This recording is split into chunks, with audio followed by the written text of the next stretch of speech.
Morning, ನಿಮ್ಮ ಸಿರಿಮನೆಗೆ ಸ್ವಾಗತ. ಇವತ್ತಿನ ಡೇ ವ್ಲಾಗ್ ಶುರು ಮಾಡ್ತಾ ಇದ್ದೀವಿ ಬೆಳಗ್ಗೆಯಿಂದನೇ. ಆದಷ್ಟು ಇನ್ಮೇಲೆ ಡೈಲಿ ವ್ಲಾಗ್ ಮಾಡಬೇಕು ಅಂದ್ಕೊಂಡಿದ್ದೀನಿ. ಫಸ್ಟ್ ಆಫ್ ಆಲ್ ವ್ಲಾಗ್ ಇದ್ದರೆ ಅಟ್ಲೀಸ್ಟ್ ಎಡಿಟ್ ಆದರೂ ಮಾಡಾಕ್ತೀನಿ. ವ್ಲಾಗೇ ಮಾಡಿಲ್ಲ ಅಂದರೆ ಎಡಿಟಿಂಗ್ ಮಾಡಿ ಎಲ್ಲ ಅಪ್ಲೋಡ್ ಮಾಡೋದು. ಹಾಗಾಗಿ I try my level best ಅಂತ ಹೇಳೋದಕ್ಕೆ ಇಷ್ಟಪಡ್ತೀನಿ. ಎಷ್ಟೋ ಸರಿ ಅಂದ್ಕೊಂಡೆ ಈ ಥರ ಡೈಲಿ ವ್ಲಾಗ್ ಮಾಡಬೇಕು, ಶೇರ್ ಮಾಡ್ಕೋಬೇಕು, ಮೊದಲಿನ ಥರ ಇರೋ ಸುಷ್ಮಾ ಕಮ್ ಬ್ಯಾಕ್ ಆಗಬೇಕು ಅಂತ. ಯಾಕಂದರೆ ನೀವು ಹಬ್ಬದ ವ್ಲಾಗ್ ನೋಡಿ ಸುಮಾರು ಜನ ಹೇಳಿದ್ರಿ ಸುಷ್ಮಾ ಇಸ್ ಬ್ಯಾಕ್ ಅಂತ. ಹೌದು, ನಾನು ಆಗಲೇಬೇಕು. ಯಾಕಂದರೆ ಯಾವಾಗಲೂ ಅಷ್ಟೇ ಏನೇನೋ ಸಿಚುವೇಶನ್ಸ್ಗಳು ಬರ್ತಾ ಇರುತ್ತೆ ಫ್ರೆಂಡ್ಸ್. ಇದೇನು ಹೊಸ್ತಲ್ಲ ನಮಗೆ ಈ ಥರದ್ದು ಸಮಸ್ಯೆಗಳು ಅದು ಇದು ಎಲ್ಲ ಬಂದಿರೋದು. ಏನೇನೋ ಆಗೋಯ್ತು ಈ 3 ತಿಂಗಳಲ್ಲಿ ಆಗಿದೆ. ನಾನು ನನ್ನ ಲೈಫಲ್ಲೂ ನಾನು ನೆನೆಸ್ಕೊಳ್ಳೋದಕ್ಕೆ ಇಷ್ಟಪಡೋದಿಲ್ಲ. ಇನ್ನು ಮುಂದೇನೂ ಆ ದಿನಗಳು ನನಗೆ ಬರದೇ ಇರಲಿ. ದೇವರೆಲ್ಲ ಒಳ್ಳೇದು ಮಾಡಿದ್ರೆ ಅಷ್ಟೇ ಸಾಕು ಅನ್ನೋ ಥರ ಅನಿಸ್ಬಿಟ್ಟಿದೆ. ಹಾಗಾಗಿ ಮೊದಲು ನಾನು ಹೇಗಿದ್ದೆ ಹಾಗೆ ನಿಮ್ಮ ಜೊತೆ ನಾನು ಬರಬೇಕು, ನಾರ್ಮಲಾಗಿರಬೇಕು, ನಾರ್ಮಲಾಗಿ ವ್ಲಾಗ್ಸ್ ಮಾಡಬೇಕು, ಪ್ರತಿಯೊಂದು ನಿಮ್ಮ ಹತ್ರ ಶೇರ್ ಮಾಡ್ಕೋತಾ ಇರಬೇಕು. ನಿಮ್ಮ ಅನಿಸಿಕೆ ಅಭಿಪ್ರಾಯನ ನಾನು ಕೂಡ ಕೇಳ್ತಾ ಇರಬೇಕು. ಈ ಥರ ಎಲ್ಲ ಥಿಂಕ್ ಮಾಡಿಕೊಂಡು ಡೈಲಿ ವ್ಲಾಗ್ ಮಾಡೋಣ ಅಂತ ಅಂದ್ಕೊಂಡು ಶುರು ಮಾಡಿದ್ದೀನಿ. ಬಟ್ ಏನಂದರೆ ಎಡಿಟಿಂಗ್ ಮಾಡಿಲ್ಲ. ನಾನು ನಿನ್ನೆ ಒಂದು ಸ್ವಲ್ಪ ಸೋಂಬೇರಿ ಆದೆ. ಯಾಕಂತ ಬೆಳಗ್ಗೆಯಿಂದ ಎಲ್ಲ ಕೆಲಸ ಮಾಡಿದ್ಮೇಲೆ ಏನಾಯಿತು, ಇವರು ಮೂವಿ ಹಾಕ್ಕೊಂಡು ಕೂತ್ಕೊಂಡ್ರು. ಪುಷ್ಪ 2 ಮೂವಿ ನೋಡ್ಕೊಂಡು ಕೂತೆ. ಸಂಜೆ 6:30 ಆಗೋಯ್ತು. ಆಮೇಲೆ ಪೂಜೆ ಮಾಡಿ ಕೈಕಾಲು ಮುಖ ತೊಳೆದು ಆಮೇಲೆ ದೇವಸ್ಥಾನಕ್ಕೆ ಹೋಗಿ ಆಮೇಲೆ ಅಮ್ಮ ಮನೆಗೆ ಹೋಗಿ ಮಸಾಲೆ ಪುರಿ ಇವು ಎಲ್ಲ ತಿಂದು ಬರೋದು ರಾತ್ರಿ ಆಯಿತು. ಅಷ್ಟೇ, ಎಡಿಟಿಂಗೇ ಮಾಡಿಲ್ಲ. ಈ ಥರ ಸಣ್ಣ ಪುಟ್ಟ ಒಂದು ಮಿಸ್ಟೇಕ್ಗಳು ಮಾಡ್ಕೊಂಡ್ಬಿಡ್ತೀನಿ. ಬಟ್ ಇನ್ನು ಮುಂದೆ ಆ ಥರ ಎಲ್ಲ ಜಾಸ್ತಿ ಮಾಡೋಕ್ಕೆ ಹೋಗಲ್ಲ. ಕರೆಕ್ಟಾಗಿ ವೀಡಿಯೋಸ್ ಮಾಡ್ತೀನಿ. ಬೆಳಿಗ್ಗೆ ಎದ್ದು ನನ್ನ ಮಗ ಭಾಳ ಓದ್ತಾ ಇದ್ದಾನೆ ಫ್ರೆಂಡ್ಸ್. ತಲೆ ಮೇಲೆ ಕೈ ಇಟ್ಕೊಂಡು ಓದ್ತಾ ಇದ್ದಾನೆ. ಅವ್ನು ಓದ್ತಾ ಇರೋದನ್ನ ನಮ್ಮ ಕಣ್ಣಲ್ಲಿ ನೋಡೋಕ್ಕಾಗ್ತಾಯಿಲ್ಲ. ಇಷ್ಟು ಕಷ್ಟಪಟ್ಟು ರಜದಲ್ಲೂ ನನ್ನ ಮಗ ಓದ್ತಾ ಇದ್ದಾನೆ ಅಂತ. ನಾವು ಓದೋದು ಬೇಡ ಅಂದರೂ ನನ್ನ ಮಗ ಓದ್ತಾ ಇದ್ದಾನೆ ಅಲ್ವಪ್ಪ? ಅಷ್ಟೊಂದು ಏನಪ್ಪ ಬ್ಯುಸಿಯಾಗಿ ಓದ್ತಾ ಇರೋದು ನೀವು? ಹಾಂ, ಇದೇ ಅವರು ಓದ್ತಾ ಇರೋದು. ಕುತ್ಕೊಂಡು ಏನೋ ಡ್ರಾಯಿಂಗ್ ಮಾಡ್ತಾ ಇದ್ದಾರೆ. ಏನು ಡ್ರಾಯಿಂಗು ಅವ್ರಿಗೇನೋ ಬೇಕು ಮಾಡಬೇಕು ಅಂತ ಅನ್ಸೋದನ್ನು ಅವ್ರು ಮಾಡ್ಕೊಳ್ತಾ ಇರ್ತಾರೆ. ನಮ್ಮ ಮುದ್ದು ಬಂಗಾರಿ ಇನ್ನೂ ಮಲಗಿದ್ದಾರೆ. ಹಾಗಾಗಿ ಅವ್ರನ್ನ ತೋರಿಸಿಲ್ಲ. ಈಗ ಟೈಮ್ ಎಷ್ಟು? 9:15. ನಾನು ಆಲ್ಮೋಸ್ಟ್ 9 ಗಂಟೆಗೆಲ್ಲ ಎದ್ದೆ. 8 ಗಂಟೆಗೆ ಎದ್ದೆ. 8 ಗಂಟೆಗೆ ಎದ್ದೊಳ್ಳೋ ಬೇಡವೋ ಅಂತ ಹಂಗೆ ಅಲ್ಲೇ ಬೆಡ್ ಮೇಲೆ ಬಿದ್ದು ಹೊಳ್ಳಾಡ್ತಾ ಇದ್ದೆ. ಹಾಗೆ ಇನ್ಸ್ಟಾಗ್ರಾಮ್ ಪೇಜ್ ಓಪನ್ ಮಾಡಿದ್ದೆ. ನನಗೆ ಒಂದು ಸ್ವಲ್ಪ ಅದ್ರ ಬಗ್ಗೆ ಅಷ್ಟಾಗಿ ಗೊತ್ತಿಲ್ಲ ಫ್ರೆಂಡ್ಸ್. ನಂಗೆ ಕೆಲವೊಂದು ನಿಜ ಏನೂ ಗೊತ್ತಿಲ್ಲ. ನನಗೆ ಯಾವ ಥರ ಓಪನ್ ಮಾಡ್ಕೋಬೇಕು, ಹೇಗೆ ಮಾಡಬೇಕು, ಎದು ಮಾಡಬೇಕು ಎಲ್ಲ ನಾನು ಯೂಟ್ಯೂಬ್ ಮಾಡೋದು ಕಲ್ತಿದ್ದೆ. ಯೂಟ್ಯೂಬ್ ನೋಡಿ ಆದರೆ ಮಾನಿಟೈಸೇಷನ್ ಆನ್ ಮಾಡ್ಕೊಳಕ್ಕಾಗದೆ ಅದು ಏನೇನೋ ಸಮಸ್ಯೆ ಮಾಡಿ ಎಲ್ಲ ಅದ್ಗೇಡ್ಸ್ಬಿಟ್ಟಿದ್ದೆ. ಆನಂತರ ಪಾಪ ಅದನ್ನು ಭಾಗ್ಯ TV ಚಾನಲ್ ಗಿರೀಶ್ ಸರ್ ಅವರು ಸರಿ ಮಾಡಿಕೊಟ್ರು. ಆಮೇಲೆ ಇನ್ಸ್ಟಾಗ್ರಾಮ್ ಓಪನ್ ಮಾಡೋಣ ಅಂತ ಅಂದ್ಕೊಂಡೆ.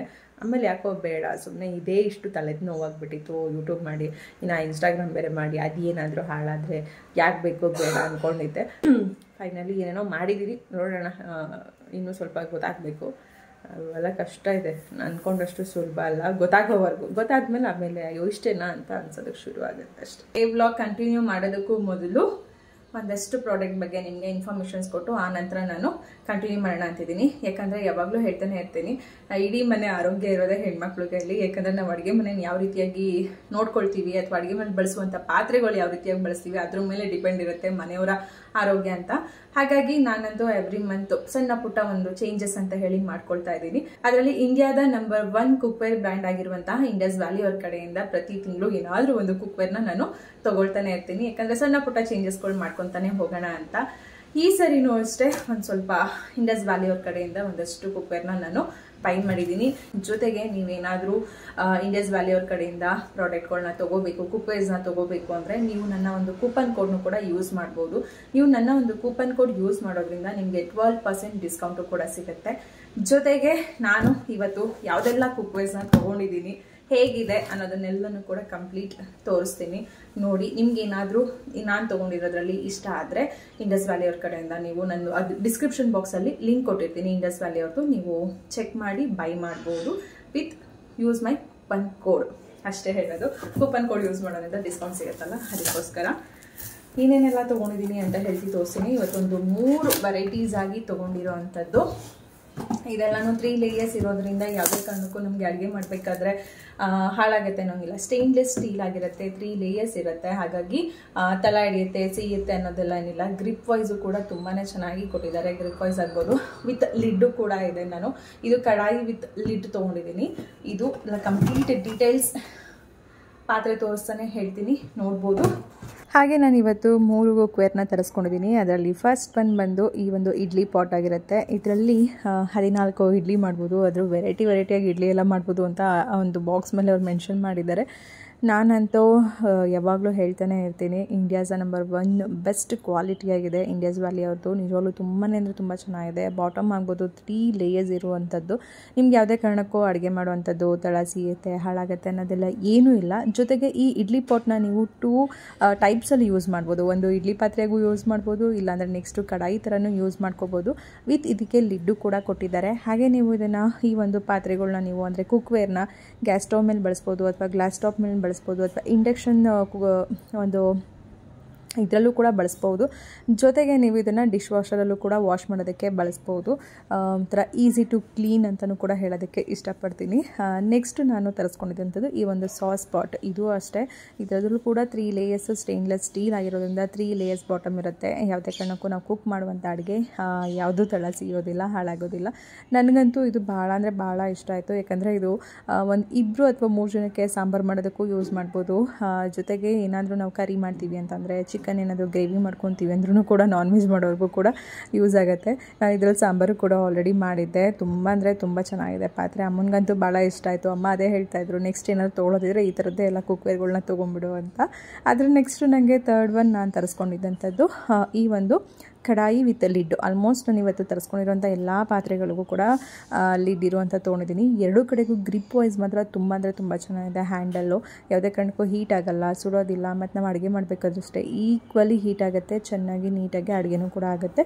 ನಿಮ್ಗೆ ಯಾರಿಗಾದ್ರೂ ಈ ಪ್ರಾಡಕ್ಟ್ಸ್ ಬೇಕು ಅಂದರೆ ನೀವು ನನ್ನ ಕೂಪನ್ ಕೋಡ್ನ ಯೂಸ್ ಮಾಡ್ಬೋದು. ಜೊತೆಗೆ ಇದರ ಲಿಂಕನ್ನು ನಾನು ಡಿಸ್ಕ್ರಿಪ್ಷನ್ ಬಾಕ್ಸಲ್ಲಿ ಕೊಟ್ಟಿರ್ತೀನಿ, ಚೆಕ್ ಮಾಡಿ. ಹಾಗೆ ಇವತ್ತಿನ ಬೆಳಿಗ್ಗೆ ತಿಂಡಿನೂ ಕೂಡ ನಾನು ಏನು ಮಾಡೋದು ಅಂತಲೇ ಯೋಚನೆ ಮಾಡ್ತಾಯಿದ್ದೆ. ಯಾಕೆಂದರೆ ಬೆಳಿಗ್ಗೆ ಎದ್ದ ತಕ್ಷಣ ಅಡುಗೆ ಮನೆಗೆ ಬಂದಾಗ ರೈಸ್ ಮಾಡಿದ್ದು ಹಾಗೆ ಇತ್ತು. ಯಾಕಂದರೆ ಹಿಂದಿನ ದಿನ ಮಸಾಲೆ ಪುರಿ ಎಲ್ಲ ಮಾಡಿ ಅಂದರೆ ಹೊರಗಡೆಯಿಂದ ತಂದು ಅಮ್ಮ ಮನೆಗೆ ಹೋಗಿ ಅಲ್ಲೇ ಊಟ ಅನ್ನೋ ಥರ ಎಲ್ಲ ಆಗೋಯಿತು. ಇನ್ನು ಮಾಡಿಟ್ಟಿದ್ದು ಮನೇಲಿ ಅನ್ನ ಹಾಗೇ ಇತ್ತು. ಬೆಳಿಗ್ಗೆ ಎದ್ದೋದಕ್ಕೆ ಚಿತ್ರಾನ್ನ ಮಾಡೋಣ ಅಂತ ಅಂದ್ಕೊಂಡೆ ಬಂತು. ನಾನಂತೂ ಮನೇಲಿ ಇವಾಗ ತರಕಾರಿ ಎಲ್ಲ ಏನೂ ಇಟ್ಕೊಂಡೇ ಇಲ್ಲ. ಯಾಕಂದರೆ ಅಮ್ಮ ಮನೇಲಿ 1-2 ದಿನ ಇರ್ತೀನಿ, ಇಲ್ಲೊಂದು 2 ದಿನ ಇರ್ತೀನಿ. ಹೋಗ್ತಾ ಬರ್ತಾ ಆನ್ ದ ವೇನೇ ಏನಾದರೂ ಮನೇಲಿ ಅಡುಗೆ ಮಾಡಬೇಕು ಅಂದರೆ ತೊಗೊಂಬರ್ತೀನಿ. ಇಲ್ಲಾಂದರೆ ಅಮ್ಮನೇ ಸಾಂಬಾರು ಮಾಡಿಲ್ಲ ಕೊಟ್ಟು ಕಳಿಸ್ಬಿಡ್ತಾರಲ್ವ, ಹಾಗಾಗಿ ತರಕಾರಿ ಎಲ್ಲ ಜಾಸ್ತಿ ತೊಗೊಳ್ಳೋದಿಲ್ಲ.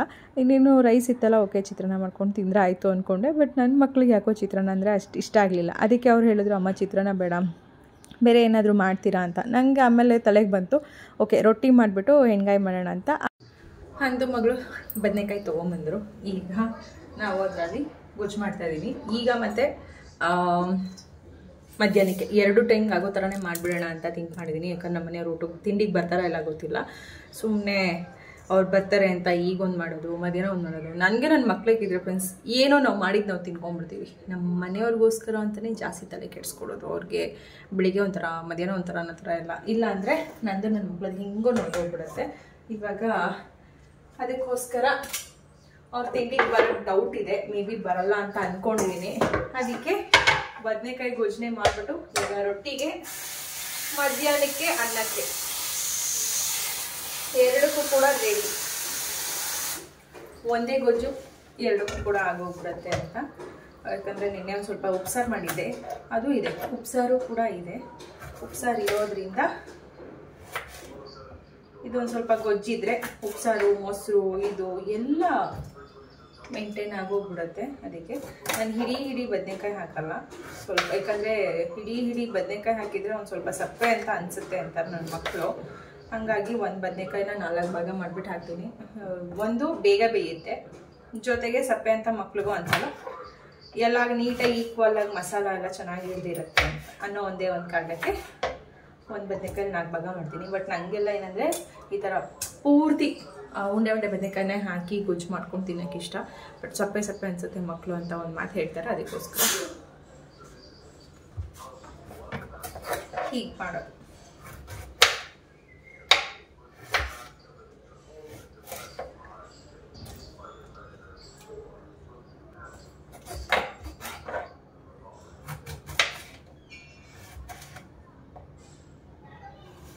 ಹಿಂಗೆ ಹಾಕಿದ್ರು ಆಗುತ್ತೆ ಅರ್ಧ ಭಾಗ ಸೀಳು.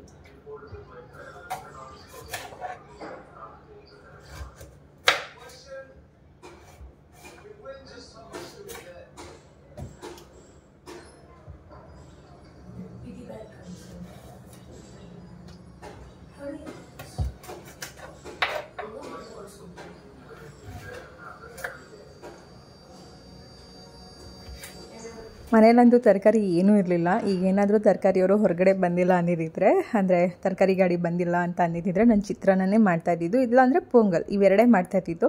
ತರಕಾರಿ ಬರಲಾಗಿ ಇವತ್ತು ಹೆಣ್ಗಾಯಿ ಗೊಜ್ಜು ಮಾಡೋ ಥರ ಆಯಿತು. ನನ್ನ ಮಗಳಂದು, ಅಮ್ಮ ಬೆಳಿಗ್ಗೆ ಮತ್ತು ಮಧ್ಯಾಹ್ನಕ್ಕೂ ಎರಡಕ್ಕೂ ಸೇಸೆ ಮಾಡಿಬಿಡಿ ಅಮ್ಮ ಗೊಜ್ಜುನೇ, ಯಾಕಂದರೆ ಸಂಜೆ ಮತ್ತೆ ಅಮ್ಮ ಮನೆಗೆ ಹೋಗ್ತಿದ್ದೀವಿ, ಅಂದರೆ ನಮ್ಮ ಅಮ್ಮ ಮನೆಗೆ ಹೋಗೋದ್ರಿಂದ ಈಗ 2 ಟೈಮ್ಸ್ಗೂ ಆಗೋ ರೀತಿ ಒಂದೇ ಗೊಜ್ಜು ಮಾಡಿಬಿಟ್ರೆ ನಿಮಗೂ ಕೆಲಸ ಈಸಿ ಆಗುತ್ತೆ ಅಲ್ವ ಅಂತ. ಹೌದಲ್ವಾ ಅಂತ ಅವಾಗ ನನಗೂ ಕೂಡ ಅನಿಸ್ತು. ಓಕೆ, ಬೆಳಗ್ಗೆನೇ ಗೊಜ್ಜು ಮಾಡಿ ಇಟ್ಬಿಡೋಣ, ಬೆಳಗ್ಗೆ ತಿಂಡಿಗೂ ಆಗುತ್ತೆ ರೊಟ್ಟಿ ಮಾಡಿದ್ರೆ. ಜೊತೆಗೆ ಮಕ್ಳಿಗೂ ಅನ್ನನ ಚಿತ್ರಾನ್ನ ಪುಳಿಯೋಗರೆ ಈ ಥರದ್ದು ಏನಾದರೂ ಮಾಡಿದ್ರೆ ಅವ್ರಿಗೂ ಬೇಜಾರಾಗುತ್ತೆ. ರೊಟ್ಟಿ ಮಾಡಿಬಿಟ್ರೆ ಆರಾಮ್ಸೆ ತಿನ್ಕೊತಾರೆ. ಮತ್ತು ಮಧ್ಯಾಹ್ನಕ್ಕೂ ಕೂಡ ನನಗೆ ಅಡುಗೆ ಮಾಡೋದು ತಲೆನೋವು ಇರೋದಿಲ್ಲ, ಯಾಕಂದರೆ ಇದೇ ಗೊಜ್ಜಿರುತ್ತೆ, ಈ ಗೊಜ್ಜಿಗೆ ರೈಸ್ ಮಾಡಿದ್ರೆ ಮುಗೀತು ಅಂತ ಆ ಥರ ಒಂದು ಯೋಚನೆ ಮಾಡಿಕೊಂಡು ಮಾಡಿದಂಥದ್ದು. ತುಂಬ ಅಂದರೆ ತುಂಬ ಚೆನ್ನಾಗಾಗಿತ್ತು ಹೆಂಗಾಯಿ ಅಂತೂ. ಯಾಕಂದರೆ ಈ ಸರಿ ನಾನು ಸ್ವಲ್ಪ ಕೊಬ್ಬರಿ, ಕಡಲೆಕಾಯಿ ಬೀಜ, ಎಳ್ಳು ಎಲ್ಲನೂ ಕೂಡ ಹಾಕಿದ್ದೆ. ಬದನೆಕಾಯಿ ಮೊದಲೇ ಹೀಟು. ಎಲ್ಲರೂ ಹೇಳ್ತಿರ್ತಾರೆ ಎಳ್ಳು ಮತ್ತು ಈ ಟೈಮಲ್ಲಿ ಬಿಸಿಲು ಟೈಮಲ್ಲಿ ನೀವು ಪಪ್ಪಾಯ ಎಲ್ಲ ಯೂಸ್ ಮಾಡ್ತೀರಾ ಸುಷ್ಮಾ, ಪಪ್ಪಾಯ ಎಲ್ಲ ಯೂಸ್ ಮಾಡಿಬಿಡಿ ಅಂತ. ಬಟ್ ಏನು ಮಾಡೋದು, ನಾವಂತೂ ತಿನ್ನಬಾರ್ದು ಅಂತ ಎಷ್ಟೇ ಅಂದ್ಕೊಂಡ್ರು ನಮ್ಮ ಮನೆಯವರಂತೂ ತರ್ತಾನೆ ಇರ್ತಾರೆ. ತಂದಿದ್ದು ಹಾಳಾಗುತ್ತಲ್ಲ ಅನ್ನೋ ಒಂದು ಕಾರಣಕ್ಕೆ ತಿನ್ನಲೇಬೇಕಾಗತ್ತೆ. ಬಟ್ ಈ ಟೈಮಲ್ಲಂತೂ ಆದಷ್ಟು ಹೀಟಿನ ಪದಾರ್ಥ ಕಡಿಮೆ ಮಾಡಬೇಕು. ಕೆಲವೊಂದು ನೋಡಿದಾಗ ಟೆಂಪ್ಟ್ ಆಗುತ್ತೆ ಅಂತಾರಲ್ಲ, ಹಾಗೆ ತಿನ್ನಬೇಕು ಅನ್ನೋ ಥರ ಫೀಲ್ ಆಗಿಬಿಡುತ್ತೆ ಅಷ್ಟೇ. ಹಾಗಾಗಿ ಇವತ್ತು ಕೂಡ ನಾನು ಈ ಹೆಣ್ಗಾಯಿಗೆ ಕಡಲೆಕಾಯಿ ಬೀಜ, ಎಳ್ಳು ಎರಡೂ ಕೂಡ ಬಳಸಿದೆ. ಎರಡೂ ಹಾಕಿ ಮಾಡಿದೆ, ತುಂಬ ಚೆನ್ನಾಗಿತ್ತು. ಯಾವಾಗಲೂ ನಾನು ಎಳ್ಳು ಮತ್ತು ಕಡಲೆಕಾಯಿ ಬೀಜನ ಬಳಸಲ್ಲ. ಸುಮಾರು ಜನ ನನಗೆ ಕಮೆಂಟ್ಸಲ್ಲಿ ಹೇಳ್ತಾ ಇರ್ತೀರಲ್ವ, ಅದಕ್ಕೋಸ್ಕರ ಟ್ರೈ ಮಾಡೋಣ ಅಂತ ಮಾಡಿದ್ದೆ. ತುಂಬ ಅಂದರೆ ತುಂಬ ಚೆನ್ನಾಗಾಗಿತ್ತು. ಆ ನಂತರ ರೈಸೆಲ್ಲ ಆಯ್ತಲ್ಲ, ಅದೇ ರೈಸನ್ನು ಸ್ವಲ್ಪ ಅಕ್ಕಿಟ್ಟು ಎರಡು ಮಿಕ್ಸ್ ಮಾಡಿಬಿಟ್ಟು ಮಿಕ್ಸಿಯಲ್ಲಿ ನಾನು ಫುಲ್ಲು ಗ್ರೈಂಡ್ ಮಾಡ್ಕೊತೀನಿ. ಅದು ಚಪಾತಿ ಹಿಟ್ಟಿನ ಅದಕ್ಕೆ ಬರಬೇಕು ಆ ರೀತಿಯಾಗಿ ಗ್ರೈಂಡ್ ಮಾಡ್ಕೊಂಡ್ಬಿಡ್ತೀನಿ. ಆ ಥರ ಗ್ರೈಂಡ್ ಮಾಡಿಕೊಂಡ್ರೆ ಆರಾಮ್ಸೆ ಅದನ್ನು ನಾದೋದಕ್ಕೆ ಚೆನ್ನಾಗಿ ಬರುತ್ತೆ. ಬಿಸಿ ಅನ್ನ ಆದರೆ ರೊಟ್ಟಿ ಮಾಡಬೇಕಂದ್ರೆ ಬಿಸಿ ಅನ್ನ ಇರಬೇಕು, ಇಲ್ಲ ಅಂತಂದರೆ ಈ ಥರ ಮಿಕ್ಸಿಯಲ್ಲಿ ರುಬ್ಕೊಂಡ್ಬಿಡ್ಬೇಕು. ಅಕ್ಕಿ ಹಿಟ್ಟು ಮತ್ತು ಅನ್ನ ಎರಡು ಮಿಕ್ಸ್ ಮಾಡಿ. ಬಿಸಿ ಅನ್ನ ಇದ್ರೆ ಏನಾಗುತ್ತೆ, ನಾವು ಕೈಯೆಲ್ಲ ಸ್ಮ್ಯಾಶ್ ಆಗಿಬಿಡುತ್ತೆ. ಅಕ್ಕಿ ಹಿಟ್ಟು ಹಾಕ್ಬಿಟ್ಟು ಚೆನ್ನಾಗಿ ಅದನ್ನು ನಾದ್ತಾ ಇದ್ದರೆ ಹಾಗೆ ಸ್ಮ್ಯಾಶ್ ಆಗೋಗ್ಬಿಡುತ್ತೆ. ಅದಕ್ಕೆ ಏನು ಮಿಕ್ಸಿಗೆ ಹಾಕೋ ಅವಶ್ಯಕತೆ ಇರಲ್ಲ. ಬಟ್ ನನಗೆ ಈಸಿ ಟ್ರಿಕ್ ಅಂತ ಅಂದರೆ ಮಿಕ್ಸಿಲಿ ಹಾಕ್ಕೊಂಡು ಈ ಥರ ಗ್ರೈಂಡ್ ಮಾಡ್ಕೊಳ್ಳೋದು ಅಂತ ಹೇಳ್ಬೋದು. ಟೈಮ್ ಆಗಲೇ 10:15 ಆಗುತ್ತೆ. ಬಸ್ 1 ಅವರ್ ಟೈಮ್ ತೊಗೊಂಬಿಟ್ಟು ಕೆಲಸಗಳೆಲ್ಲ ಮಾಡಿ ಮುಗಿಸೋಷ್ಟರಲ್ಲಿ ಬೇಗನೆ ಮಾಡೋಣ ಅಂತ ಅಂದ್ಕೊಂಡ್ರು ಕೂಡ ಲೇಟ್ ಆಯಿತು. ಈ ಮಕ್ಕಳ ಅಟ್ಲೀಸ್ಟ್ ಆ ಬಟ್ಟೆ ಆದರೂ ಮಡ್ಚಿಟ್ರು, ಟಿ ವಿ ನೋಡ್ಕೊಂಡಾದ್ರೂ ಮಡ್ಚಿಟ್ರೆ ಆಗುತ್ತಪ್ಪ. ಬಟ್ಟೆ ಮಡ್ಚಿಡ್ಬೇಕು, ನಿನ್ನೆಯಿಂದ ಮಡ್ಚಿಡ್ಬೇಕು ಅಂತಲೇ ಇದ್ದೀನಿ, ಮಡ್ಚಿಡೋಕ್ಕಾಗ್ತಾ ಇಲ್ಲ. ಅಟ್ಲೀಸ್ಟ್ ಮಕ್ಕಳಾದ್ರೂ ಮಡ್ಚಿಡ್ತಾರೆ. ಟಿ ವಿ ನೋಡ್ಕೊಂಡೇ ಮಡ್ಚಿಡ್ರು. ಇನ್ನು ಒಣಗಾಕ ಕೆಲಸ ನಂದಿರುತ್ತೆ. ಏನು ಮಾಡೋಕ್ಕಾಗಲ್ಲಪ್ಪ. ಏನೋ ಮಾಡಿ ಆಯ್ತು. ಇನ್ನೇನು ರೊಟ್ಟಿ ಹಾಕಿದ್ರೆ ಮುಗೀತು. ಟಬ್ಬಲ್ಲೇ ಇದೆಯಲ್ಲ ನೋಡಲ್ಲಿ, ಜಾಸ್ತಿ ಬಟ್ಟೆ ಯಾವ ಟಬ್ಬಲ್ಲಿ ಇದೆ ಅದು. ಅವ್ನಿಗೆ ಹೇಳಿದ್ರೆ ಭಾಳ ತಲೆ ತಿಂತಾನೆ. ಏನು ಹೇಳಲೇಬಾರ್ದು ಕೆಲಸ ಅನ್ನೋ ಥರ ನನ್ನ ಮಗ ಟಾರ್ಚರ್ ಕೊಡೋದು. ಫ್ರೆಂಡ್ಸ್, ಏನು ಸಮ್ಮರ್ ಹಾಲಿಡೇಸ್ ಆದ್ರೆ ಬಟ್ಟೆ ಮಡಿಸ್ಬಿಡ ಅಂದಿದ್ಯಾ? ಹಂಗೆ ಸಮ್ಮರ್ ಹಾಲಿಡೇಸ್ ಅಲ್ಲಿ ಯಾಕೆ ಊಟ ಮಾಡ್ತೀಯಾ? ಮಾಡ್ಬಿಡ, ಅದಕ್ಕೂ ಹಾಲಿಡೇ ಕೊಡು. ಹಂಗೆ ಹೊಟ್ಟೆ ಹಾಕೊಳಕ್ ಬಟ್ಟೆ ಬೇಕು ತಾನೆ, ಹಾಕೊಳಕ್ ಬಟ್ಟೆ ಬೇಕಲ್ವಾ? ಬಟ್ಟೆ ಇಲ್ದೆ ಇರ್ತೀಯಾ? ಇರ್ತೀನಿ ನನಗೆ ನಂಗೆ ಇಡು, ಪರವಾಗಿಲ್ಲ. ನೀವು ವಾಶ್ ಮಾಡಿ ಇಟ್ಟಿರೋದನ್ನ ಮಡ್ಚಿಡಕ್ಕೆ ಇರ್ತಾರ. ಮಕ್ಳಿಗೆ ಏನಾದರೂ ಒಂದು ಕೆಲಸ ಹೇಳಿದ್ರೆ ಅವ್ರ ಕಡೆಯಿಂದ ಈ ಥರದ್ದು ಏನಾದರೂ ಒಂದು ಆನ್ಸರ್ ಬರ್ತಾನೆ ಇರುತ್ತೆ. ಬಟ್ ನಾವು ಅದನ್ನು ಯಾವ ರೀತಿಯಾಗಿ ಅವ್ರಿಗೆ ಅರ್ಥ ಮಾಡಿಸ್ತಾ ಮ್ಯಾನೇಜ್ ಮಾಡ್ತಾ ಕೆಲಸ ಮಾಡಿಸ್ಬೇಕು ಆ ಥರ ಮಾಡಿಸ್ಕೊಂಡು ಹೋಗ್ತಾ ಇರ್ತೀನಿ ಅಷ್ಟೇ. ಯಾಕಂದರೆ ಮಕ್ಳಿಗೂ ಅರ್ಥ ಆಗಬೇಕು, ಅಮ್ಮನಿಗೂ ಒಂದು ಸ್ವಲ್ಪ ಹೆಲ್ಪ್ ಮಾಡಬೇಕು ಅಂತ. ನಮ್ಮನೇಲಿ ಒಂದ್ಸರಿ ಅರ್ಥ ಮಾಡ್ಕೊತಾರೆ. ಅದರಲ್ಲಂತೂ ನನ್ನ ಮಗಳು ಇವಾಗ ಜಾಸ್ತಿನೇ ಅರ್ಥ ಮಾಡ್ಕೊತಾರೆ. ಚಿಂಟು ಚಿಕ್ಕವನಿರೋದ್ರಿಂದ ಏನಾದರೂ ಹೇಳಿದ್ರೆ ಸ್ವಲ್ಪ ಆಗಲ್ಲ ಅನ್ನೋ ಥರ ಮಾತಾಡ್ತಿರ್ತಾನೆ. 1-2 ವರ್ಷ ಹೋದರೆ ಅವನಿಗೂ ಕೂಡ ಅರ್ಥ ಆಗುತ್ತೆ, ಹೆಲ್ಪ್ ಮಾಡ್ತಾನೆ. ಬಟ್ ಆದರೂ ಎರಡೂ ಮಕ್ಕಳು ಮಾತ್ರ ನಿಜವಾಗ್ಲೂ ತೋರಿಕೆಗೆ ಹೇಳ್ಕೋಬೇಕು ಅನ್ನೋ ಥರ ಅಲ್ಲ. ಇಬ್ಬರು ಕೂಡ ನನಗೆ ತುಂಬ ಅಂದರೆ ತುಂಬಾ ಸಪೋರ್ಟಿವ್ ಆಗಿದ್ದಾರೆ. ಅವರಿಂದನೇ ನಾನು ಇಷ್ಟು ಏನೇ ಒಂದು ಕೆಲಸ ಮಾಡೋದಕ್ಕೂ ಕೂಡ ಒಂದು ಮೋಟಿವ್ ಅಂತ ಹೇಳ್ಬೋದು. ಹಾಗೆ ಇಲ್ಲಿ ತಿಂಡಿನೂ ಕೂಡ ರೆಡಿ ಆಯಿತು. ಬೆಳಿಗ್ಗೆ ನಾನು ನನ್ನ ಮಗಳಿಬ್ರು ರೆಡಿ ಆಗಿದ್ದೀವಿ. ಎಲ್ಲಿಗೆ ಹೋಗ್ತಾ ಇದ್ದೀವಿ ಅಂತ ತಮ್ಮನೇಲಿ ನೋಡೇ ನಿಮ್ಗೆ ಗೊತ್ತಾಗೋಗ್ಬಿಟ್ಟಿರುತ್ತೆ. ಕೊರಿಯರ್ ಅವ್ರು ಬಂದಿದ್ದಾರೆ ಕೆಳಗಡೆ, ಅವರಿಗೆ ಕೊರಿಯರ್ ಕೊಟ್ಬಿಟ್ಟು ಹಾಗೆ ನಾವು ಕಾಂತಿ ಸ್ವೀಟ್ಸ್ಗೆ ಹೋಗ್ತಾ ಇದ್ದೀವಿ. ಯಾಕೆ ಅಂತಂದರೆ ಸ್ವೀಟ್ಸ್ ತಗೊಳ್ಳೋಕ್ಕೆ. ಫಸ್ಟ್ ಟೈಮ್ ಒಬ್ರನ್ನ ನೋಡಕ್ ಹೋಗ್ಬೇಕಾದ್ರೆ ಅಥವಾ ಫಸ್ಟ್ ಟೈಮ್ ಯಾರನ್ನಾದ್ರೂ ಭೇಟಿ ಮಾಡ್ಬೇಕಾದ್ರೆ ಆ ಒಂದು ಖುಷಿ ಸಂತೋಷಕ್ಕೆ ಒಂದು ಸ್ವೀಟ್ ಕೊಟ್ಟು ಹೋದ್ರೆ ಬೆಟರ್ ಅಂತ ನನ್ಗೆ ಅನ್ಸುತ್ತೆ. ಹಾಗಾಗಿ ಫಸ್ಟ್ ಟೈಮ್ ನಮ್ಮ ಭೇಟಿಗೋಸ್ಕರ ತುಂಬ ದಿನದಿಂದನೇ ಪ್ಲ್ಯಾನ್ ಆಗಿತ್ತು, ಹೋಗಬೇಕು, ಅವ್ರನ್ನ ಮಾತಾಡಿಸ್ಬೇಕು, ನೋಡಬೇಕು, ಆ ಥರ ಎಲ್ಲ ಏನೇನೋ ಪ್ಲ್ಯಾನಿಂಗ್ ಇತ್ತು. ಬಟ್ ನನಗೆ ಆಗಲೇ ಇಲ್ಲ. ಫೈನಲಿ ಯುಗಾದಿ ಹಬ್ಬಕ್ಕಾದ್ರೂ ಹೋಗೋಣ ಅಂತ ಅಂದ್ಕೊಂಡೆ. ಆ ಟೈಮಲ್ಲೂ ಆಗಿಲ್ಲ, ನನ್ನ ಹೆಲ್ತ್ ಇಶ್ಯೂಸ್ ಆಗಿ ಅದಕ್ಕಲ್ಲೂ ಹೋಗೋಕ್ಕಾಗಲಿಲ್ಲ. ಹಾಗಾಗಿ ಇವತ್ತು ಹೋಗೋ ಪ್ಲ್ಯಾನ್ ಮಾಡಿ ಇವತ್ತು ಟೈಮ್ ಸೆಟ್ ಆಯಿತು ಅಂತ ಹೇಳ್ಬೋದು.